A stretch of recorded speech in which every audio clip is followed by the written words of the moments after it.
joining us. My name is Katie, and I am the Outreach Librarian for the NOAA Central Library. And we are happy to be hosting another one of our Publishing at NOAA seminar series. This one today is on Section 508 compliance. And if any of you have seen The Mandalorian, this is the way. Today's presenters are going to be Jan Thomas, who is going to be going over all of our details. We also have our institutional repository manager, Jen Fagenfry, on the line, and she may be chiming in now and then.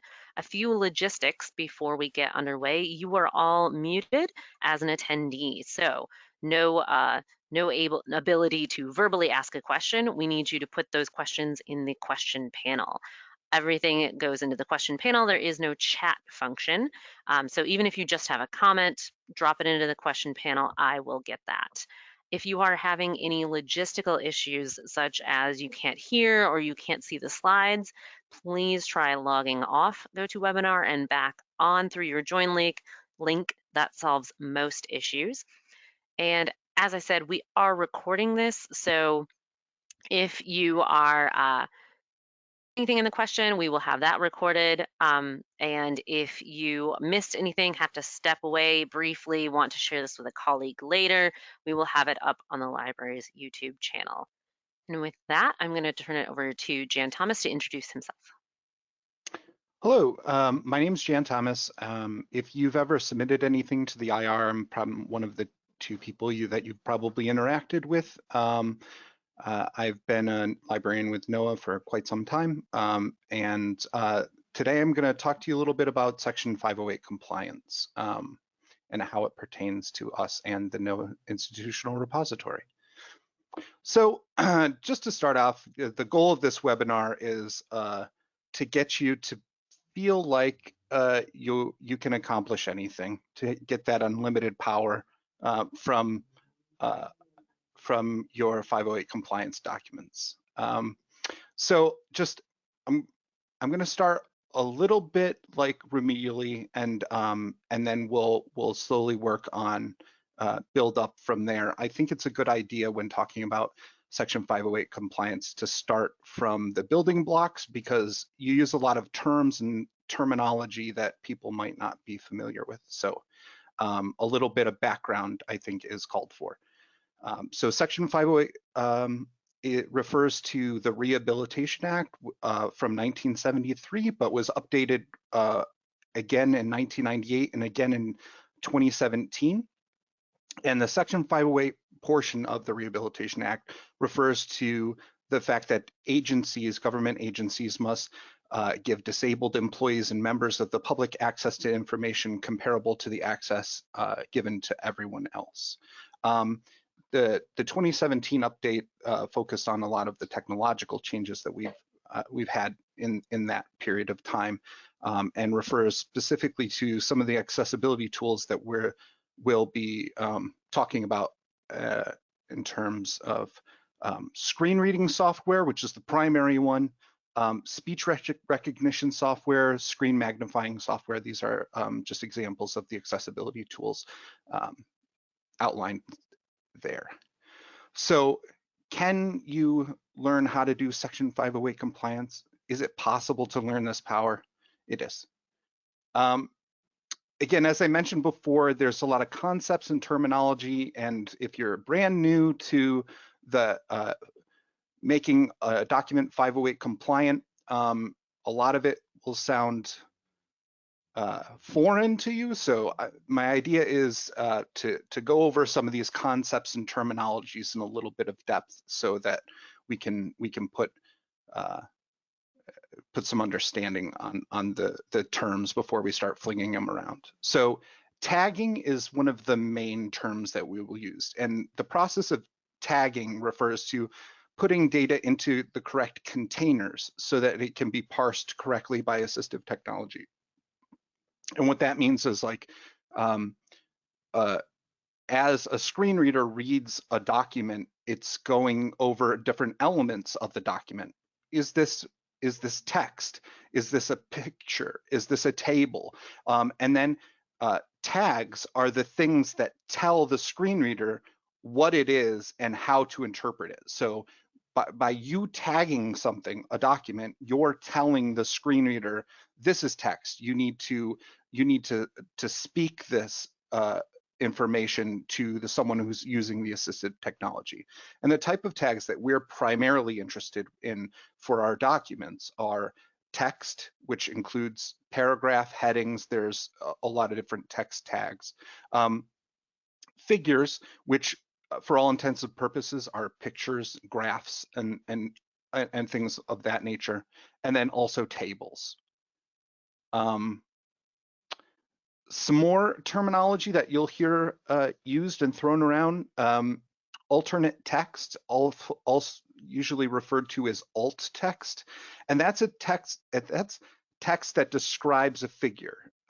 So if there's a picture and it's important and germane to the article or the publication, and someone who doesn't have is blind or doesn't have can't see the screen, needs to be able to understand that, to understand the crux of the publication, then the alternate text is the thing that is read when the screen reader goes over top of a figure and verbalizes what that figure actually means. And as people are doing the 508 compliance, one of our goals, or one of our tasks, is to assign alternate text to these figures, the figure tags, so that we can pass that information on, so that someone who can't see a chart, who can't see a graph, will be able to understand the contents of that picture, and listen to it rather than being able to see it.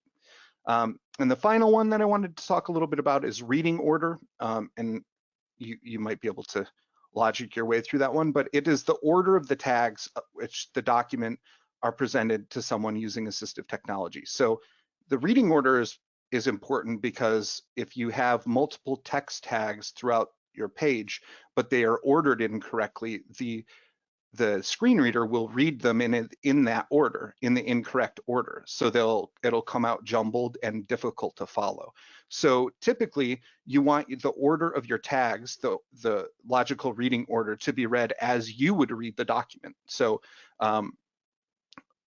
top to bottom, left to right, typically. But if you're working with a newsletter, or you have special formatting in your document and you're using columns, or you have like a pop-out that talks a little bit about information, you have to use a little bit of judgment to work your way through and decide what order things should be read to someone who is unable to read by that screen reader. So we come to the section 508 compliance. Do I have to? Yes, you do have to. But the library has a number of tools and resources that can help you.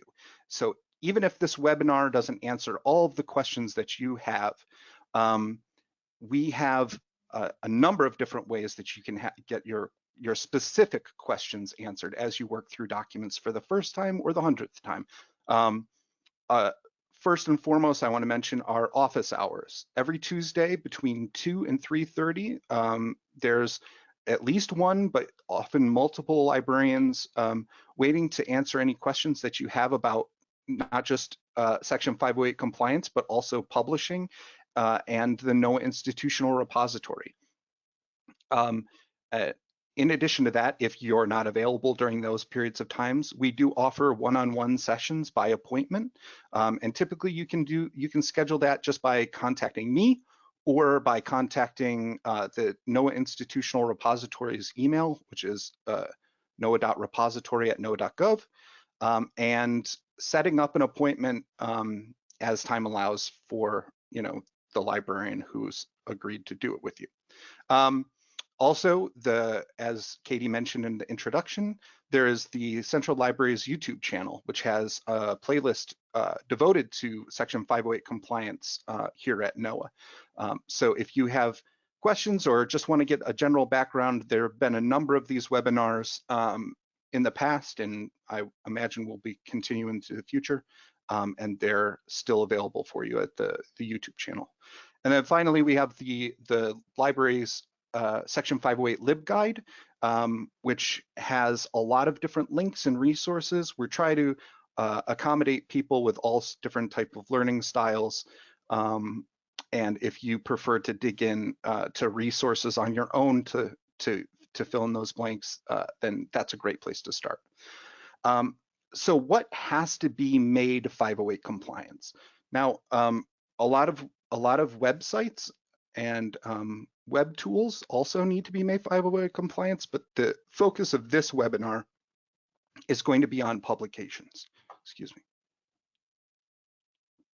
So NOAA documents in specific publication series need to be made 508 compliance in order to be hosted and held in the NOAA repository.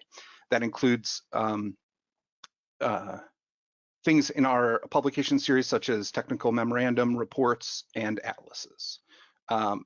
In addition, the NOAA Institutional Repository wants journal manuscripts for journal articles that fall under specific copyright restrictions. And the IR team will help you just make the decision what version of the manuscript. There's also another YouTube webinar that was done recently by Jen Fagenfrey.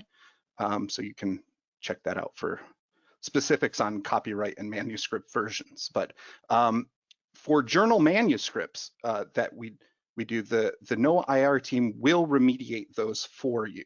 Now, NOAA documents need to be done by the submitters, but the journal manuscripts we will do for you. So you can see here that we're happy to do that. So I want to talk a little bit about the big five. So these are the 5 main elements we look for when we're checking to make sure that a document is 508 compliant before it's put into the repository. Chances are, if you have ever had an email correspondence with the repository, you may have gotten a request for revisions. Sometimes some of these elements aren't, upon initially submitted, aren't accounted for, and then we'll go back and forth and tell you specifically what we're looking for. So, but to outline, the big 5 are document properties, bookmarks on documents longer than 20 pages, tagging your document, logical reading order, and alternate text. And a lot of this should sound familiar, as we just talked about on the terminology. So specifically in the document properties, we're looking for two elements to be completed. The first is the title, and the title should not be a file name. So a lot of times when you do a check of your 508 compliance in Adobe, it'll say that it's okay if that title field is just has something in it, but it needs to specifically be the title of the article. So that's the first thing that we look for is, does this title accurately just convey the title to someone who can't read that? And then the second thing is the language, and the language is this thing that tells the screen reader what language they should be conveying to the person who's using the assistive technology. So down here you can see the language is English. Not all NOAA documents are English language, but the majority of them are. So the second of the big 5 is bookmarks. And the screenshot I use here is from Adobe, and we're going to go work through a document a little bit later and just do the 508 compliance on it. So just so you can see how that process looks. So for bookmarks, they're only necessary for documents for over 20 pages. And the basic reason behind that is that they can be used to navigate through the document so that someone who's using a screen reader doesn't have to listen through 15 pages of information that they are not interested in before getting to the content that they are. Ideally, we want these to mirror a table of contents. And if you don't have a table of contents in your document, typically you just want to anchor them to the main headings of the document. The third of the big five is tagging. Auto tagging, which is a feature in Adobe, is totally acceptable to use, though not is a sort of imperfect tool. A lot of times it can cause some problems with the document, and we might see a little example of that here in a minute. But the important thing is that even if you use auto tagging, you have to make sure that the tags contain the appropriate content. A lot of times Adobe will just tag based on what they think it is, and it's not always right. So specifically, figures should be tagged as figures, tables need to be tagged as tables, and text and paragraphs need to be tagged as that. This leads me to one of the things that I like, a recommendation I like to make to people is that please be very cautious when you're using screenshots. And I know a lot of time the people that do the 508 compliance on documents aren't the authors themselves and don't have that editorial control. But if you're inserting a table into your document, please just insert the table. Don't do a screenshot of a spreadsheet and then paste it in there, because in terms of accessibility, that screenshot isn't a table to Adobe, it's a picture. So it'll be read as a figure. So all the contents of that table won't be readable by a screen reader. So you will have to, if it's a figure, then you'll have to go through and describe everything that's happening in that table. So obviously we want all the content of the article of the publication to be tagged appropriately. And that leads us to the logical reading order, which often comes out of the auto tagging as well. So tags should be laid out on the page in the order in which you would read them in the document. And that's, again, I mentioned earlier, it's particularly important when it comes to columns or bump outs or things, depending on the formatting of your document. You know, it's not 100%. You know, this is one of the things where some of these, the reading order will be a judgment call if there's a caption or something that can be read before or after a figure. Typically, the IR team, when we're checking for 508 compliance, keep that in mind and give people the benefit of the doubt when it comes to issues like that. But it is important to go through, especially if you have a lot of tags on the page, to make sure that they're going to be read in order that won't confuse the user. And the final one of the big five is alternate text. And alternate text should describe the image that they represent. So if something's very complicated, and this is something that we've come across often in NOAA, like a mathematical formula, a graph, and it doesn't have a description or a caption that really captures what's happening in it, and it's, you know, you're talking to a very advanced user. We do allow for offices to use alt text to provide a generic email address for more information. You should never use a personal address because personnel changes throughout the years. It should always be a generic address that is monitored by someone within the organization. But these are very rare occasions. Like you shouldn't just go through your document and say, for more information, contact blah, blah, blah, when you could merely describe what's happening in a picture or a graph. This is for like very complicated things. So another thing of note is if an image that you're using is purely aesthetic, it can be designated by Adobe as a decorative figure. And what that basically does is it indicates to the screen reader that this is an element of the page that can just be skipped. So you don't have to write blue background bubble or something to that effect. If it's merely there to make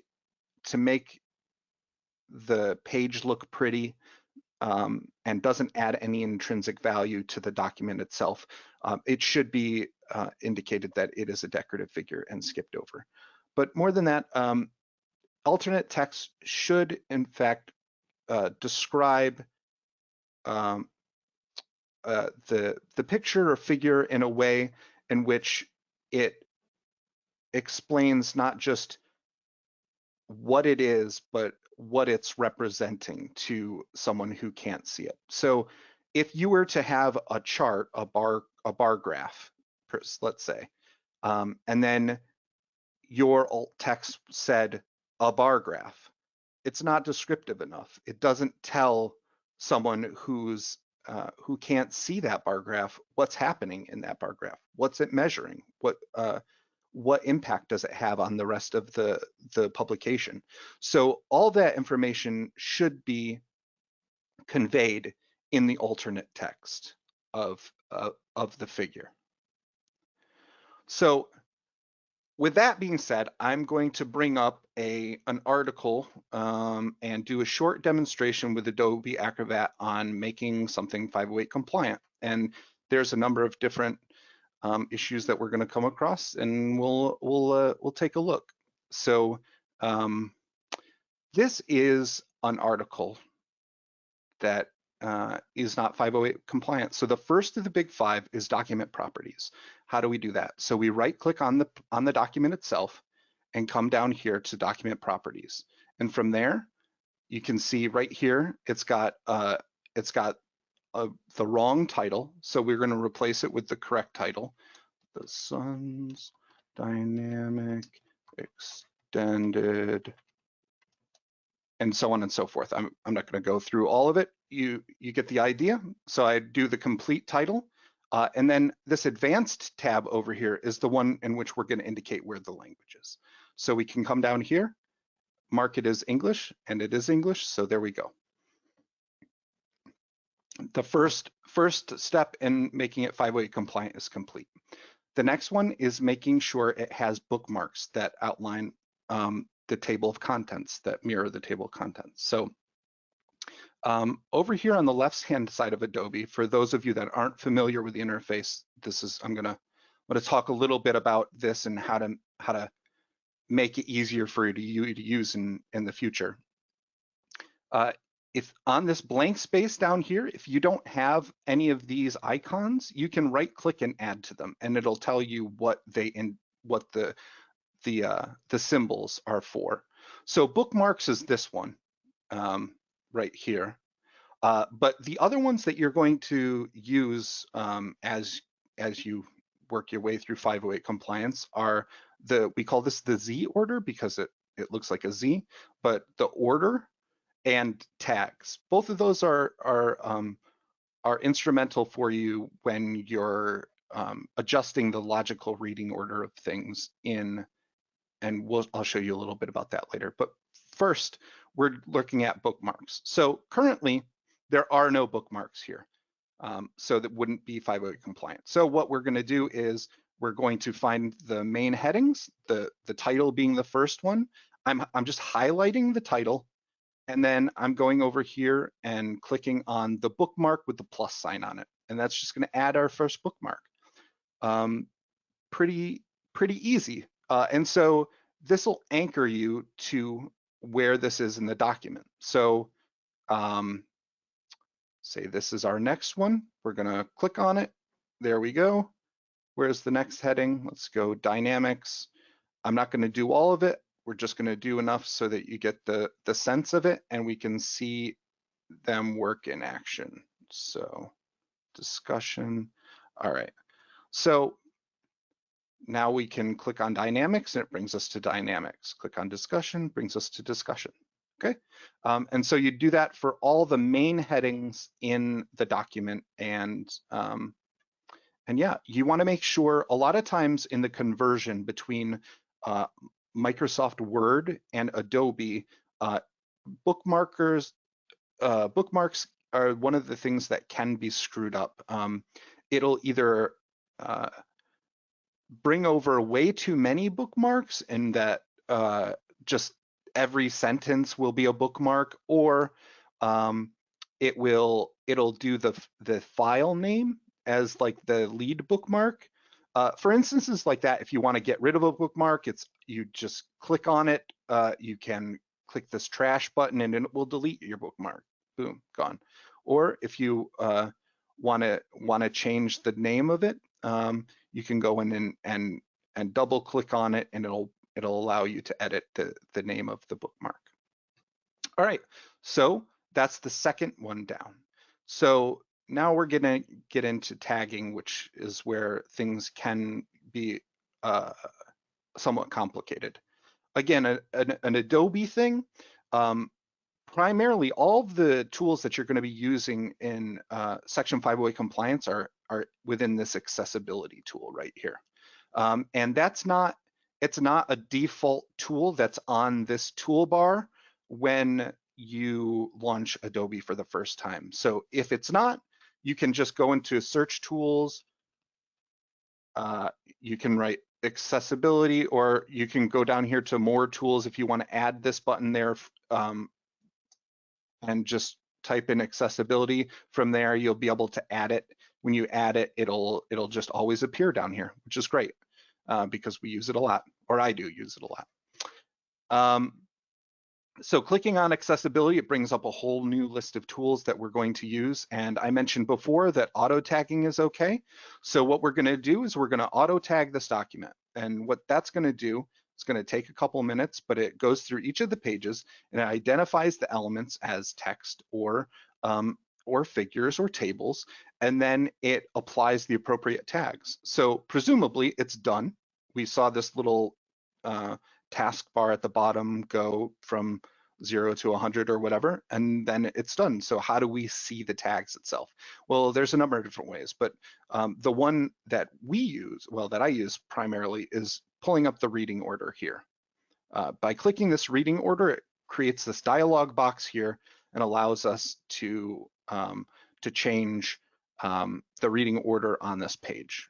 But additionally, you can go over to this Orders tab that I mentioned earlier, and that will also display the tags on the page here and here. So if you wanted to rearrange the order of the tags, or if you're trying to make a document have a better logical reading order, you can manipulate the order of things using the Z order over here on the left, and the tags.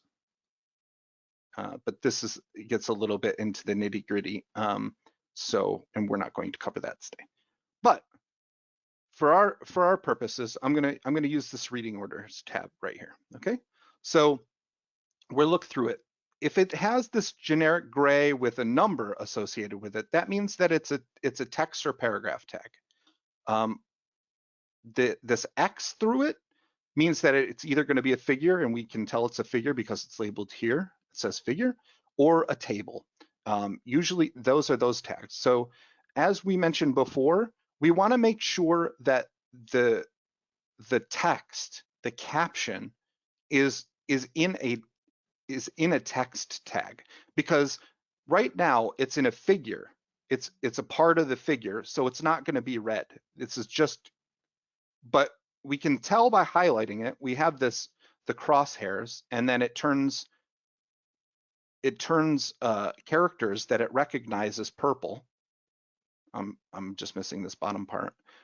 So it recognizes those characters, which is great for us because we want it to be tagged as text. Because if this caption is tagged as text, then it basically acts as our alt text, because it's a caption. It's describing what's happening in this figure. So we've highlighted the part that we want to be text. So then over here, you can tell, here are a list of all of the different tags that you can apply to it. We're just gonna use paragraph text, and there it goes. Now you can see it's a part of this text tag, and the figure only consists of this figure right here. So that's good. It means that the screen reader is going to read this text, and this figure will have to add alt text to later on. So here we can see these are two text tags. It's reading them in order 1 and 2. That's good. And again, we come across the same issue. The caption is a part of the figure. We don't want that. We want it to be text, and now it's labeled as text. Further on, same issue again. We're dealing with it again. Same thing. You can see sometimes it will push the content groups together. That's okay. And again, this issue is coming up a lot in this particular document. That's okay. We just want to make sure that the captions can be read. And now we have. And we get to this page, and it's a bit messy, right? There's a lot of different tags, and we want to make sure that we're able to make sure that it's all reading it in a logical way. And right now, there's a lot of tags, and there's some empty tags, there's some tags within tags. So what we're going to do is we're just going to clean it up. From here, you can use this button, the clear page structure. Before I do that, let me talk a little bit about viewing the document. I always go up here to fit one full page when I'm using Adobe, because that ensures that I'm only seeing one page per scroll. So when I scroll up and down, I'm only seeing this one page. If you're straddling a page, if it's between this page and the next page, and you use this clear page structure, it's going to clear the page. It's going to delete all the tags on this page and the other page that you're viewing. So you can avoid that issue by using the fit one full page view, which I'm doing. So here I'm going to clear the page structure. It asks me if I really want to delete all the current page structure, and I do. So from here, I want this all to be one text box. I'm highlighting it all. You see it all, it's recognizing each of the characters because they're outlined in purple. We can go to text paragraph, and there you go. It's one clean text box. It's going to read them all top to bottom, left to right. And you can do the same thing with this. If you wanted to delete one specific tag, you can highlight it. You click on it, it highlights it in blue, and then on that specific box, you right click, and it brings up this long dialog box, which allows you to change the tags or to delete the selected item structure. So just that one, I deleted just 2. And that's fine if you want to just do one. But for us, we're just clearing the whole page. So I'm deleting all of it, marking it text, and doing it again. And this is a very easy document, which is nice. We're clearing each one and then marking again text paragraph, and now we're through to the rest of the document. Now I'm going to stop on this page because this is as you work more and more with Adobe, you'll come across more and more instances of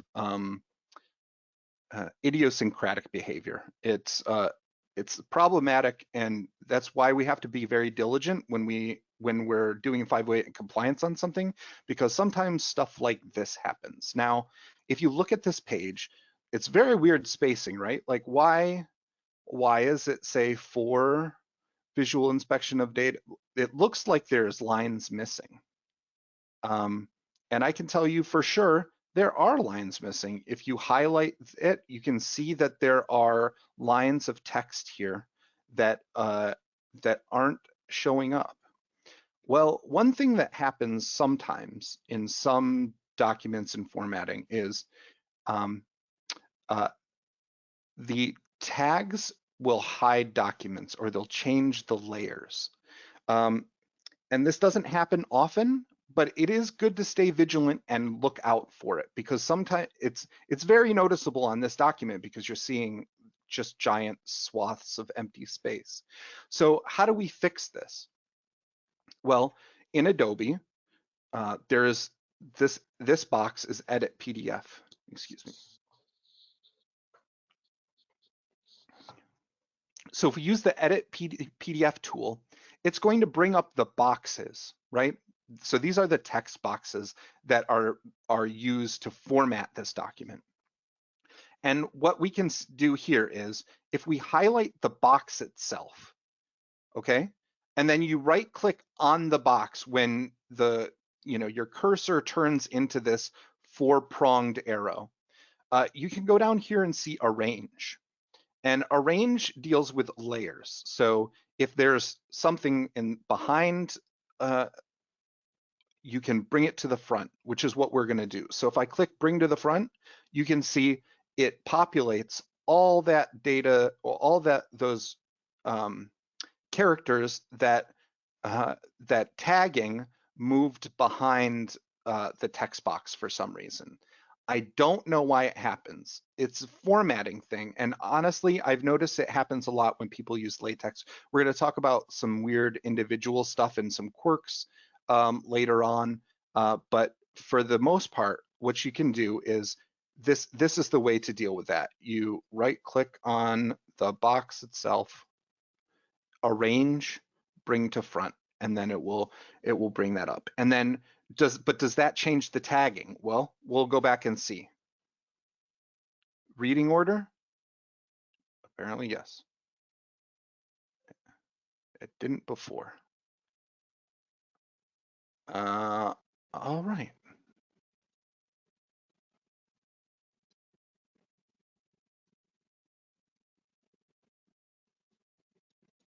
So, okay, see, it did not change it.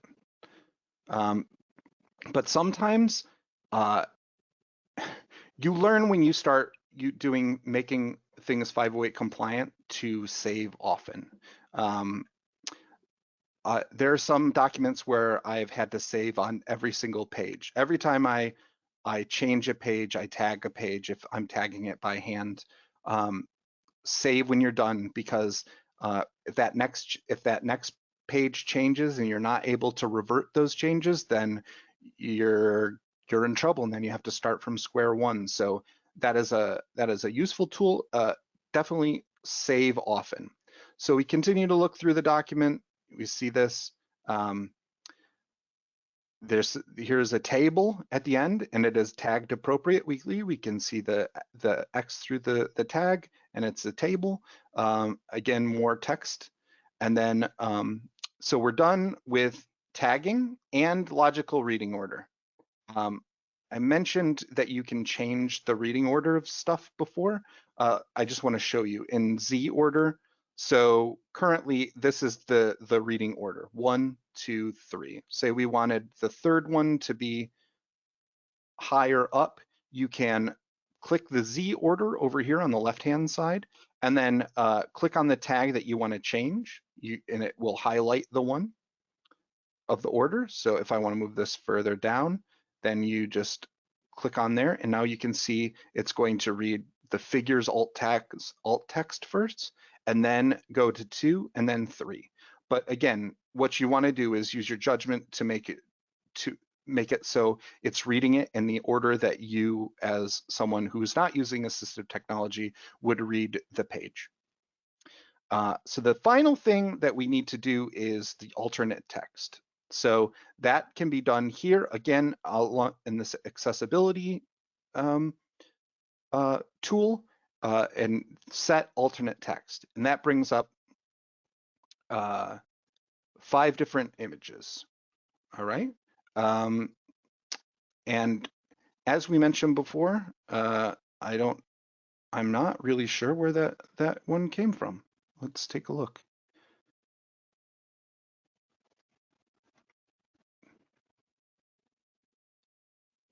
All right, Well, that one is obviously a decorative figure because it's not even displaying on the page. Um, but as we come across the second one, this is a figure, right? Figure one, it has the caption for it. So what you could do is you could copy this whole caption and put it in the alt text. But what that will do, um, if you're listening to this being parsed by a screen reader, it would read that caption twice, basically. It would read it as alt text and then it would read it as the figure. So for us, it is okay for us to just label this as what it is, and that's figure one. And it's only okay because this has a caption that fully fleshes out what that figure actually is. So we're just referencing the caption. So a screen reader would read this, talk about the figure and list it as figure one, and then the third one would launch into the caption, which would fully describe it. If you're working with a figure that does not have a caption, you want to describe it as if, uh, you know, as if you're trying to describe it to someone who can't see it. But for us, for our purposes today, it has a caption that fully fleshes it out. So all we have to do is reference it as figure one, figure two, figure three, and this saves a lot of time. You don't have to think about it. You don't have to write out a long-winded description of what it is. And when you're done with that, you hit save and close, and then all those uh, the alt text will display when you're looking at it next to the figure tag. All right. So that's the 5 steps in making a document 508 compliant. And now I wanted to talk a little bit about some quirks and pitfalls, which we saw a little bit as I was working through that document. Um, I mentioned the transition from Word to Adobe can be difficult for bookmarks. It can also be difficult for alt text. So you can describe alt text in Word and then not have it come over when you transfer it to Adobe. Typically, when that happens, it will tag it with a random string of characters. What you want to do is don't use the print to PDF feature. That's what usually causes accessibility quirks when it becomes a PDF. Use in the Adobe tab in Word, use the Create PDF option, and that usually makes a cleaner transition between Word and Adobe. One other accessibility quirk and pitfall is Latex, which is a typesetting program, and it's usually used with complicated mathematical formulas. Now, it's important to know about Latex because if you're working with it, it can in fact alter the actual structure of mathematical formula, and make them change. So this example was this is what it was before I auto tagged it, and this is what happened after I auto tagged it. When I tagged it by hand, it didn't do this, but Latex is sort of it's known for its difficult accessibility. It does have some packages that you can download that can help you automate things, but it's very difficult to make Latex things 508 compliant. Best case, I mean, uh, the if you have a document that is Latex and you're having difficulties, contact the IR team, ask for our help or our advice, and we'll try and work with you to make it as 508 accessible as possible before we add it to the IR. Some other things, headers and footers typically aren't tagged in the transition between Word and Adobe, and that's not necessarily a bad thing. A lot of headers are redundant and they'd be read over and over and over again. But sometimes you will have things like footnotes and things that need to be that are germane to the document that need to be conveyed. So if that's the case, then it may be necessary to go in and tag those things by hand. And then We talked a little bit about the captions and alt text a bunch when I was doing the tagging before. So that leads us into our, when I created this document, the only email question that we received was, when I convert a document from Word to PDF and run the accessibility checker, the table of contents in particular is a problem. It shows it being riddled with tagging errors. When I look at them in detail, it'll box of multiple sections in the same line as multiple tagging errors. Is there a way to prevent it? There's two things I would generally recommend.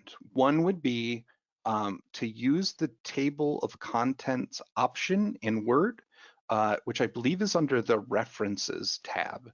And that sort of gives you a preset table of contents formatting, which should convert well to PDF from Word. If that doesn't solve the issue, much like the bibliography of the example that I showed in this webinar, I would clear the page and then just hand tag it all as text. That would probably prevent the errors that you're receiving. And that was the only emailed question we got, and so that's the end. And I have spoken. Are there any questions? There are Hey, a bunch of questions, Jan, but Jen, so go ahead. yeah, thanks, Katie. We actually, just before you started speaking today, we actually got a couple more questions in through the form that we had established. So I'm going to read a couple of those out real quick. One or two I can handle, and then I think one, I may have you bring up your document example, Jan, to the page with that table.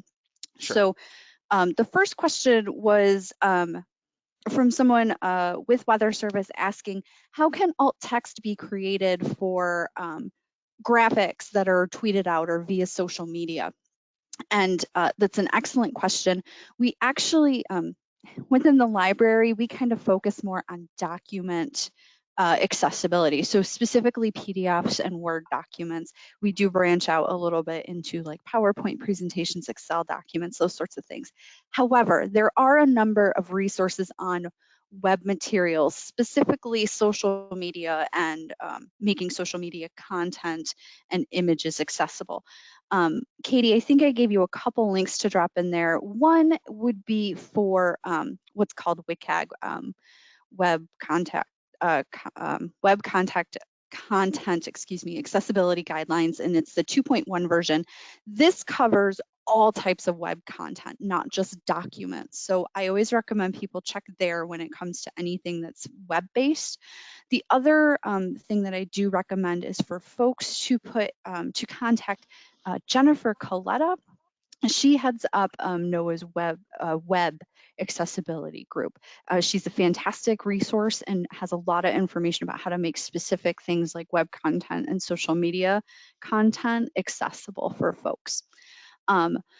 One of the other questions we got was, again, in reference to Weather Service products, but specifically some of the life-saving products that are making sure that these watches and warnings are 508 compliant and for those with limited English proficiency and those who, primarily have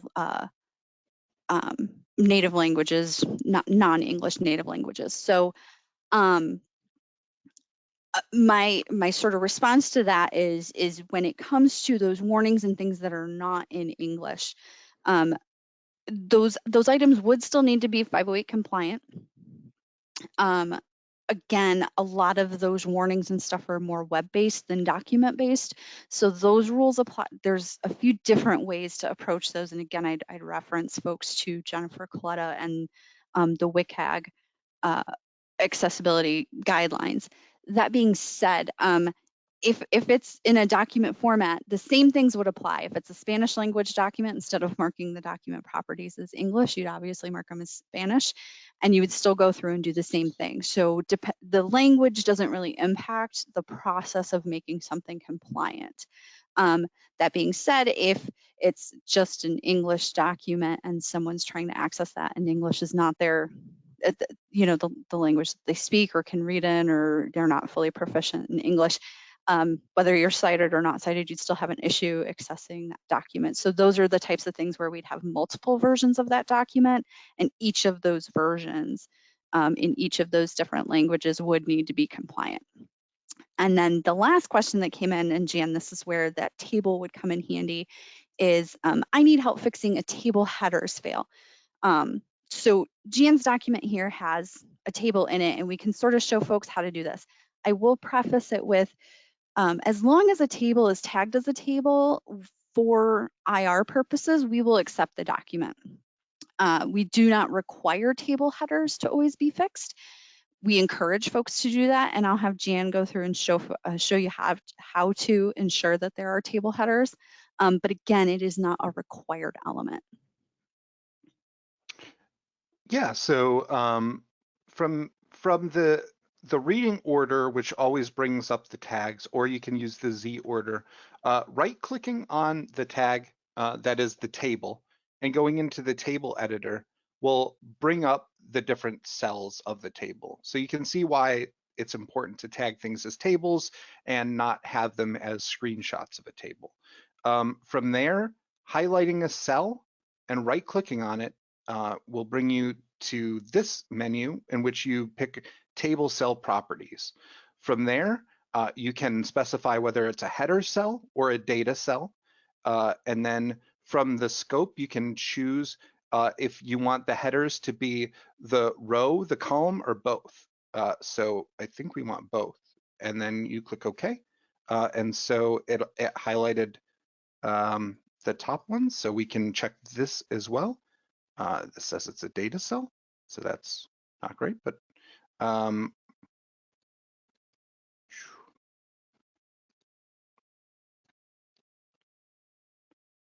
right. Learning on the spot, everyone.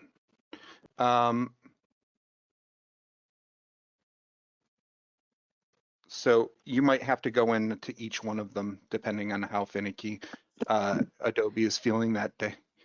So I will say, Jan, in my experience when doing headers, instead of doing the both at once, it's easier to go in and do the row first. And then if you do have a column headers, to do the column headers separately and secondarily. Just because, like you said, Adobe can be a little finicky sometimes. It tends to just be a little bit easier. Plus, it speaks to that comment you made earlier about saving regularly. What I usually do is when I'm adding table headers cells, I will go in, make sure it's tagged as a table, put in the header row, save it, and then go in and then do any column headers as well. It just does make it a little bit easier, and you don't lose any of that work you've already done. So that's probably what had happened is it's being a little bit finicky about the both. There's a way to do both. It gets real tricky, and you have to highlight multiple things at once. It can get a little fussy.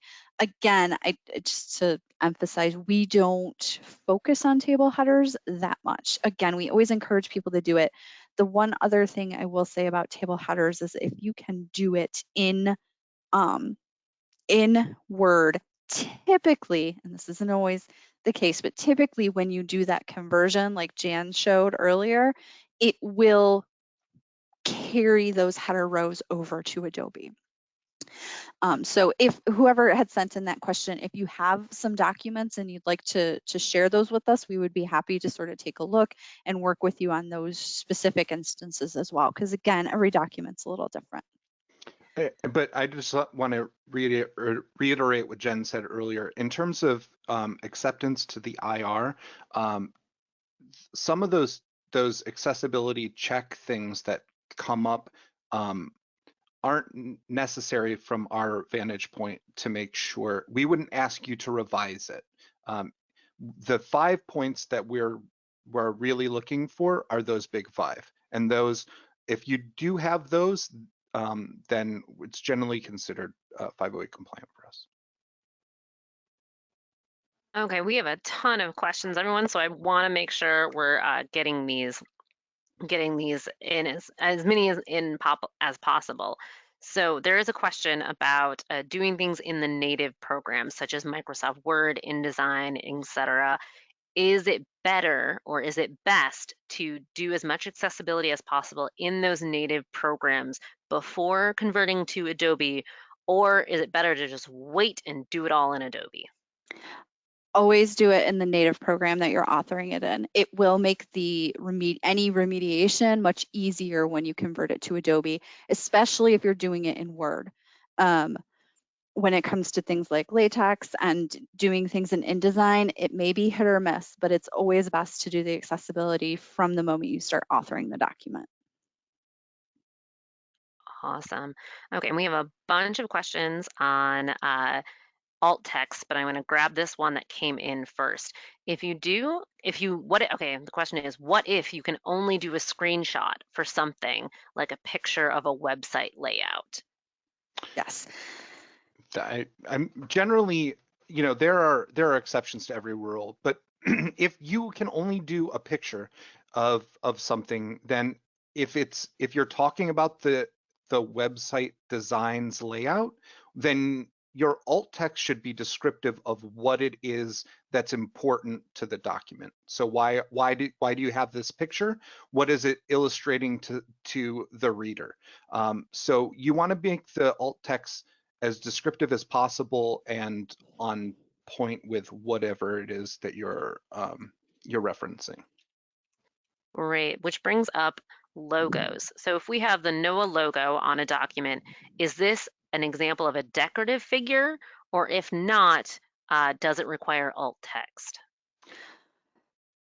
So we've seen it both ways. We've seen people approach it both ways. Typically, and how we treat them when we create documents in the library is we label them as NOAA logo, or if there's also a Department of Commerce logo, we will put Department of Commerce logo on there, and do include alt text. I have seen people mark things like agency logos as decorative. I wouldn't recommend it. It takes 2 seconds to label it as a logo, and I think that's probably a better practice. Great. Okay, going back to those kind of native programs like Word documents. In Word, there are two fields when you're using alternative text. One is a title field and a description field. Which field needs to be filled out, or do both of them need to be filled out? Description. Title does not display in Adobe.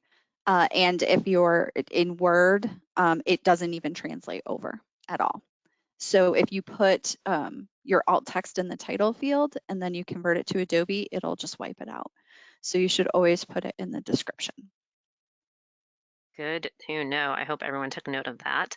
Jan, can you reopen your PDF for us? Okay, so if someone doesn't have that kind of Adobe, oh, so sorry. Do you have a Word document, Jan? If you don't, that's okay. Not currently. Okay. There was the question of how to get to that create PDF via the file menu for those of us who don't have the I Adobe plugin, but it think is, from my knowledge, just down that file side. It's actually not in the file section. It's one of the tabs across the top. So if you're using any of your NOAA work laptops, it's embedded in Microsoft Office products from, I think, 2016 forward. So any NOAA machine will have it on there. It's across the top in Word. So you'll have File, Home, Insert, Design, Layout, References, Mailings, Review, View, EndNote, and then Acrobat. And if you click on Acrobat, that'll pull up that screenshot that Jan had. Great. Okay, since we're in the PDF though, Jan, could you show us again how to make a document or make a figure decorative? Sure. So under the set alternate text here, it will scroll you through the different figures. And it's just this little checkbox, decorative figure. If you click on it, it'll gray out any alt text that you do have, which means that will not be read when the screen reader goes over this, and nothing will be because it's decorative and thus unnecessary to convey to someone who's using assistive technology. So it's just this checkbox, and then mark save and close. And then when you do that, if we bring it up again, now you'll see that we only have 3 alt texts. So it's just ignoring it. And that's how you make it decorative. Awesome. While we're in this, and I do know it's 3:01, so I do want to respect everyone's time, but there was a quick question. Is there a way to check contrast in Adobe? No. No. Contrast is a manual thing that has to be determined, which is why when you do the full report, that element along with reading order always come up with little question marks, and they will always be bolded as like quote unquote errors, because it requires that manual determination. That being said, there are some tools online, and I believe we have a couple linked on the 508 web guide, but there are a few tools online that you can use to check contrast, color contrast on a document, and especially on websites as well. Okay, we are out of time. There are some wonderful, wonderful questions that we did not get to. Definitely showing a need for maybe a refresher on how to do accessibility in some native programs. But all of your questions, we have them on the back end. We will send them back to you with answers.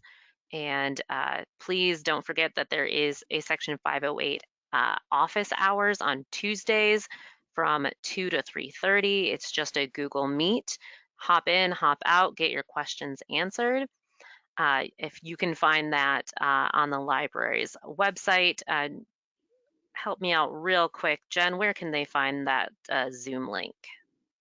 So it is on the IR homepage. There is a link to our office hours in a couple different places. You can also just calendar stalk Jan or myself. It is always on our calendars on Tuesdays. There is a place on the library's website on the IR FAQ tab on the main library site. It is on the publishing LibGuide. It is on the Section 508 LibGuide as well, and in a couple other places. Worst case scenario, please email us and we'll send you the link, or we will help you in any way. Awesome. Yeah, Thank you. I went to the title slide so that everyone can see my email address again if you haven't interacted with me before. Any questions you have, if I don't know the answer to, I will try and get for you. I hope this was helpful. Thanks, everyone. Thank you for sticking around. This was recorded. We'll put this up on YouTube shortly. Thank you so much. Please keep those questions coming in to the library. And have a great rest of your Thursday. Can't think of the day today. Be safe, be healthy.